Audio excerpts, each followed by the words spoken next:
ఆ సినిమా అనే ఒక 11వ అవతారం ద్వారా మాత్రమే ప్రపంచాన్ని మార్చడానికి పరమాత్మ ఖచ్చితంగా ముగ్గురిని ఎంచుకున్నాడు మిత్రులారా. ముగ్గురిని ఎంచుకున్నాడు. ఇది ఇందాక మిత్రుడు ఎవరో అన్నారు, ఇది ప్లాన్ చేస్తే మనం లౌకికంగా ప్లాన్ చేస్తే డబ్బు వస్తుంది లేదా ఫలితం వస్తుంది.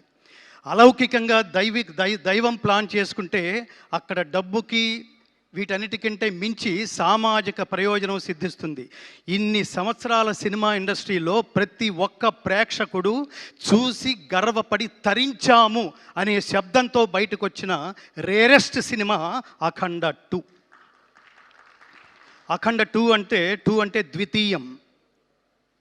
ఇది అద్వితీయమైన హిట్ సాధించినందుకు, విజయం సాధించినందుకు పరమాత్మ మనకి ఏ అవకాశం ఇస్తాడో, ఏ ఆలోచన ఇస్తాడో దాన్ని ముందుకు తీసుకువలసిన బాధ్యత కూడా ఆయనదే. నారు పోసిన వాడు నీరు పోయిడా అంటాం మనం. అలా ఈ సినిమాలో నేను ప్రారంభంలో కలిసిన దర్శకులు బోయపాటి శ్రీను గారికి చెప్పాను, soul of the film is Balakrishna గారు, thought of the film is Boyapati Srinu గారు, sound of the film is Thaman గారు.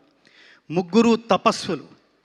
నేను ఏమని చెప్తానంటే, ఇది ఏదో జస్ట్ లైక్ దట్ బాలయ్య గారికి డేట్లు లేకపోతే ఇంకొకళ్ళు ఎవరన్నా సాధ్యపడుతుందా? ఇది ఇంకొకళ్ళతో సాధ్యపడుతుందా? కర్మణ్యేవాధికారస్తే మా ఫలేషు కదాచన మా కర్మ ఫలహేతుర్భూ మాతే సంగోస్తు అకర్మణి అని చెప్తుంది గీత. దీని తాత్పర్యం ఏమిటంటే, ఒక్క పని చేస్తే ఎలా చెయ్యాలో చెప్తుంది.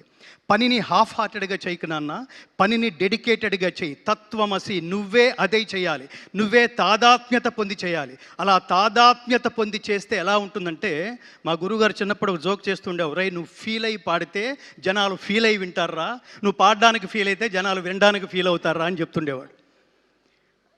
ఈ సినిమాని ఇందాక ఇంకొక మిత్రుడు ఎవరో ఉన్నారు, ఆవాహన, చాలా గొప్ప మాట అది. ఆవాహన, తపస్సు, పూర్వజన్మ సుకృతం, పుణ్యం, భాగ్యం, సుకృతం, ఇన్ని లేకపోతే అసలు ఈ త్రిమూర్తులు కలిసే అవకాశం లేదు మిత్రులారా. ఈ వేదిక నుంచి నేను ఈ ముగ్గురికి ఒక టైటిల్ ఇస్తున్నాను. మహాత్మా బోయపాటి శ్రీను గారు, మహాత్మా బాలకృష్ణ గారు, మహాత్మా సంగీత దర్శకులు తమన్ గారు. ఎందుకు మహాత్మాని సంబోధిస్తున్నానంటే, ఊరికే లౌకికమైన జన్మ ఎత్తితే అది చిన్న విషయం కాదు మిత్రులారా. కారణ జన్మ లేకపోతే ఇది థాట్ కూడా రాదు, మనకి ఈ థాట్ కూడా రాదు.